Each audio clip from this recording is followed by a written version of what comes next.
Hello, students. All of you hear me? তোমাদের class আসসালামু আলাইকুম স্যার। সালাম।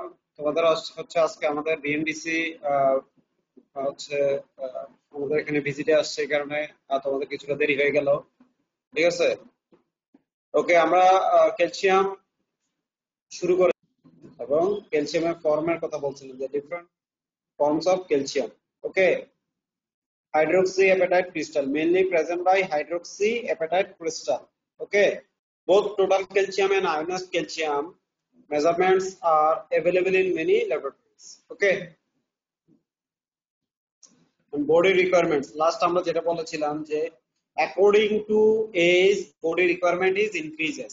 Okay, according to age, 1 থেকে 3 বছর বয়সে 500 মিলিগ্রাম, 4 থেকে 8 বছর বয়সে 800 মিলিগ্রাম, 9 থেকে 18 1300 মিলিগ্রাম এবং 19 থেকে 50 1000 milligram. Okay, so pregnant and lactating women are recommended a daily calcium intake of 1000 milligram.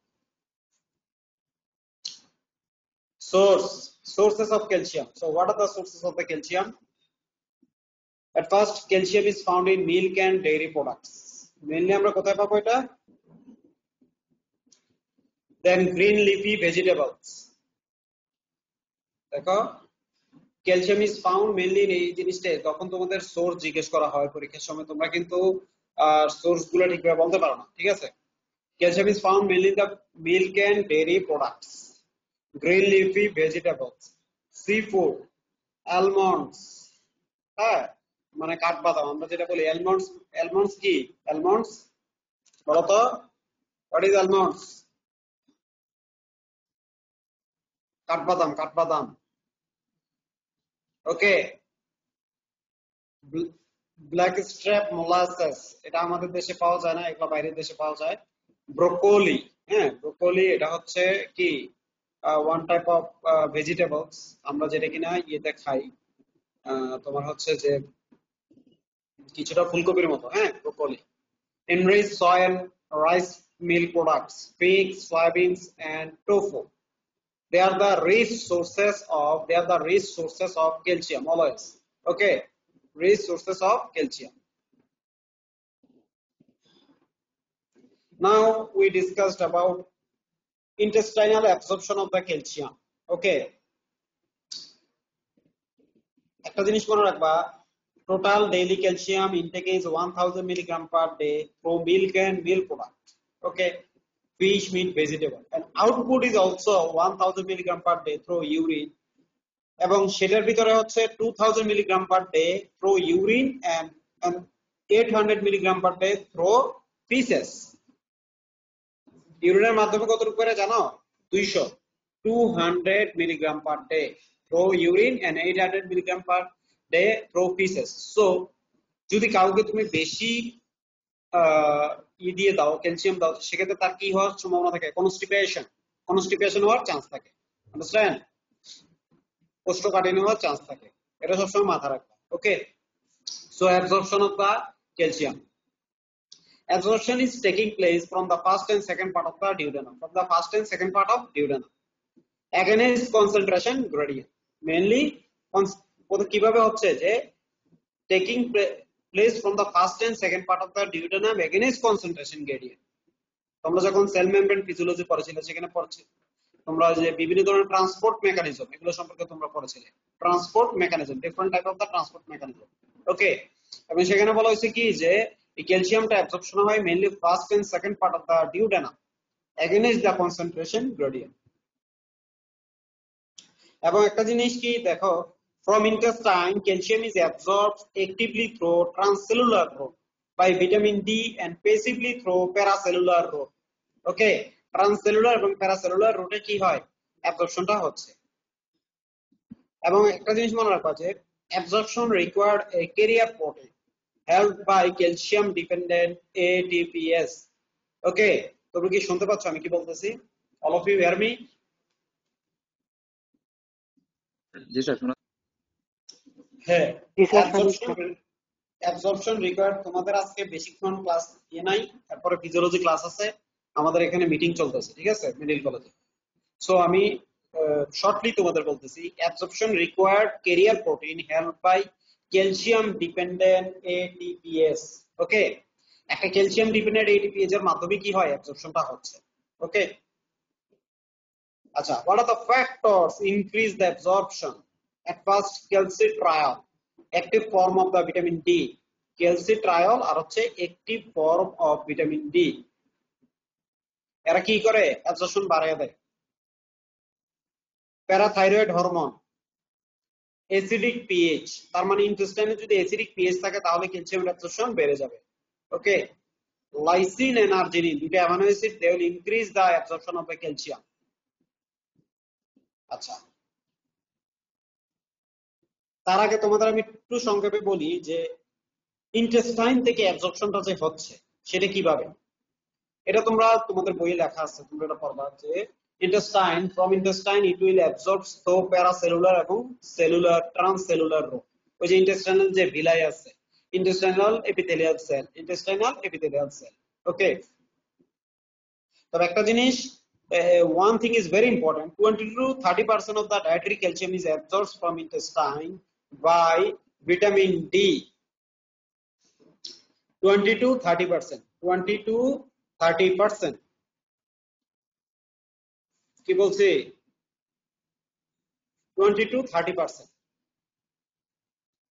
dietary calcium is absorbed, 20 to 30% dietary calcium is absorbed intestine by vitamin D.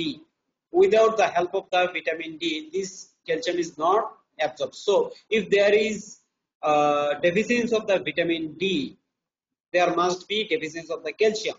কথাটা বুঝতে পারছো, অ্যাবজর্পশনের জন্য টু মাচ রিকোয়ার্ড। এবং এখানের একটা বড় কারণ হচ্ছে যে this vitamin D will synthesize a protein named calcium binding protein, CBP, calcium binding protein। একটা প্রোটিন তৈরি করে যেটার নাম হচ্ছে ক্যালসিয়াম বাইন্ডিং প্রোটিন। এটা কে তৈরি করে, ভিটামিন ডি। ওকে, এবং এই ক্যালসিয়াম বাইন্ডিং প্রোটিনের একটা বড় কাজ কি, ক্যালসিয়ামকে বাইন্ড করে অ্যাবজর্পশনে হেল্প করে। It will increases the absorption of the calcium। So if there is a deficiency of the vitamin D, there must be deficiency of calcium binding protein, so ultimately there is decreased calcium absorption from the intestine, that will causes hypocalcemia। এটার ফলে যে জিনিসটা হবে সেটা হচ্ছে hypocalcaemia, মানে ক্যালসিয়ামের পরিমাণ কি ব্লাডে কমে যাবে। decreased calcium concentration in the serum, decreased calcium concentration in the serum, এটাকে বলা হয় হাইপোক্যালসিমিয়া। আর হাইপারক্যালসিমিয়া হচ্ছে increased calcium concentration in the blood। আমরা জানি নরমালি কত, 9 থেকে 11, 9 to 11 milligram per decilitre calcium normal level. এবং আমাদের দেশে, this in our subcontinent, India, Pakistan, Bangladesh, there is a deficiency of the vitamin D occurs mainly in the women।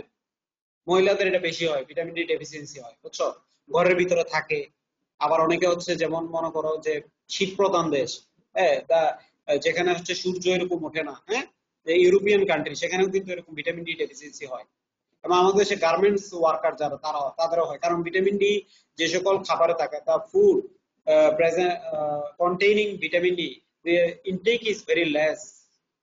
আমাদের দেশের মানুষ গরিব, কম এগুলো কম খায়, যার ফলে ভিটামিন ডি, এর ফলে কি হয়, হাইপোক্যালসিমিয়া হয়। এবং হাইপোক্যালসিমিয়া কি হলে কি হবে, there is not proper mineralization of the bones, there is no proper mineralization of the bones, so ultimately there is osteoporosis, osteoarthritis, এবং ফ্র্যাকচার হওয়ার কি সম্ভাবনা বেড়ে যায়, increase the chance of fracture, bone fracture।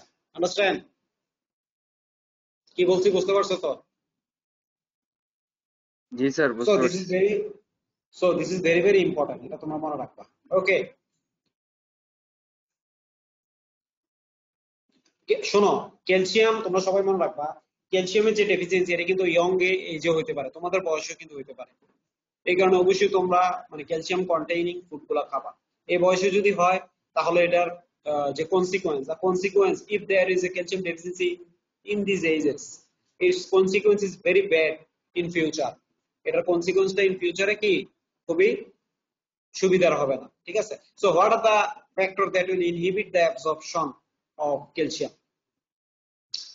at first the phytic acid, প্রথমে যেটা আমরা বলতে পারি সেটা কি ফাইটিক অ্যাসিড।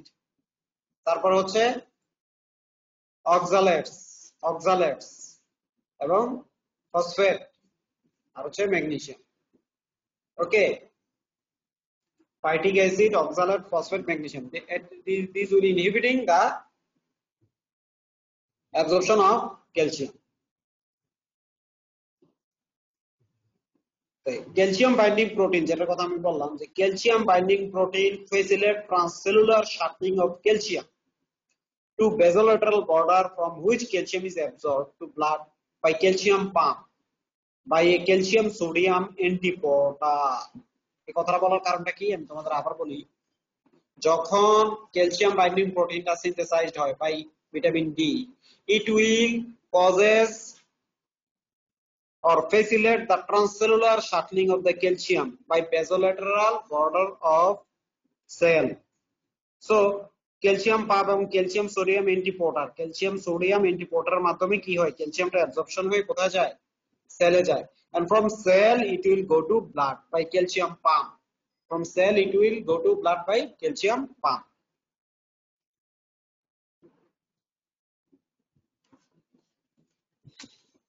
এখন ক্যালসিয়াম ব্যালেন্স করতে গেলে তোমাদের আরেকটা জিনিস মনে রাখবা, সেটা হচ্ছে renal excretion of the calcium. কিডনির মাধ্যমে ক্যালসিয়াম কি বের হয়? অবশ্যই বের হয়, কিডনির মাধ্যমে এক্সক্রিশন হয়। ওকে, সেটা কিভাবে? About 250 millimole calcium is filtered per day through kidney. More than 95% is reabsorbed and less than 5% is excreted. তার মানে কিডনির মাধ্যমে যে ক্যালসিয়ামটা বের হয়ে যায় তার ভিতরে 250 মিলিমোল কি হয়, অ্যাবজর্ব হয়ে যায়। ওকে, এবং 90% তোমার কোথায় অ্যাবজর্ব হয়? Proximal convoluted tube well. এবং from 90% proximal convoluted tubule absorption হয়, reabsorption 70%, and ascending limb of loop of Henle 20%, passively by solvent drag, and only 5% is reabsorbed actively with the help of parathyroid hormone and vitamin D from the distal convoluted tubule. এই জিনিসটা অবশ্যই তোমরা মনে রাখবা যে 5% absorbed হয় distal convoluted tubule by the help of parathyroid hormone and vitamin D. কি বলছি বুঝতে পারছো তো সবাই? জি স্যার। ওকে, এরপর তোমাদের ফিজিওলজি ক্লাস আছে, তোমরা হচ্ছে ফিজিওলজি ক্লাস অ্যাটেন্ড করবা। তার আগে আমি আরেকটু বলে নিই তোমাদের যে যে কিডনি মানে রেনাল যে এক্সক্রিশনটা, this is too much important due to chronic kidney disease there is decrease calcium reabsorption. Chronic kidney disease, chronic kidney disease. Okay, সেখানে কি হয় যে ডিস্টাল কনভলিউটেড টিউবুলে কাজ করার জন্য যে vitamin D, ultimately vitamin D টা সিনথেসাইজড হতে পারে যাদের ক্রনিক কিডনি ডিজিজ থাকে। ওকে, এটাকে আমরা কি বলি? এটাকে আমরা বলি যে রেনাল অস্টিওডিস্ট্রফি। একটা খুব সুন্দর মেকানিজম আছে, তোমরা এটা বই থেকে পড়ে নেবে, রেনাল অস্টিওডিস্ট্রফি। সেখানে কি হচ্ছে, ফসফেট রিঅ্যাবজর্পশন হচ্ছে, ক্যালসিয়াম হচ্ছে না, so there is huge amount of the calcium is excreted. So ultimately কি করে, বোনস থেকে তখন কি হয় যে অস্টিওব্লাস্ট এবং অস্টিওক্লাস্ট যে সেলগুলো আছে, তোমরা যেটা কানেকটিভ টিস্যুতে পড়ছিলা, অস্টিওক্লাস্ট, এই সেলুলার মেটাবলিজমে কি হয়, ডিফারেন্সিয়েশন শুরু হয়ে যায় এবং huge amount of is calcium turnover is ochre from the stable form of the calcium. ওই যে তোমাদের পড়াছিলাম স্টেবল ফর্ম, লেভালি ফর্ম, তো বোনসে যেটা থাকে সেটা তো স্টেবল ফর্ম। সেই স্টেবল ফর্ম থেকে huge amount of calcium is came to the extracellular fluid. তো এইভাবে যদি আসতে থাকে কি হবে, BMD, bone mineral density is decreases. বোন মিনারেল, আমাদের যে বোনস গুলা অনেক শক্ত না, অনেক মোটা না আমাদের হাড়গুলা, দেখছো? তো যাদের মনে করো যে এরকম সিকিডি থাকে তাদের দ্রুত ফ্র্যাকচার হয়, দে আর গোয়িং টু ফ্র্যাকচারস। টয়লেটে গেলে ফ্র্যাকচার হয়, হাঁটতে গেলে ফ্র্যাকচার হয়। এটা কিন্তু ভেরি ভেরি ইম্পর্টেন্ট, তোমাদের জানতে হবে, এটা সবসময় কাজে লাগবে। এটাকে আমরা সংক্ষেপে বলি হচ্ছে রেনাল অস্টিওডিস্ট্রফি। এই মেকানিজমটা আমি তোমাদের একদিন পড়াই দিব, রেনাল অস্টিওডিস্ট্রফি। ওকে, সবাই বুঝতে পারছো? জি স্যার। ওকে, জি স্যার। Thank you.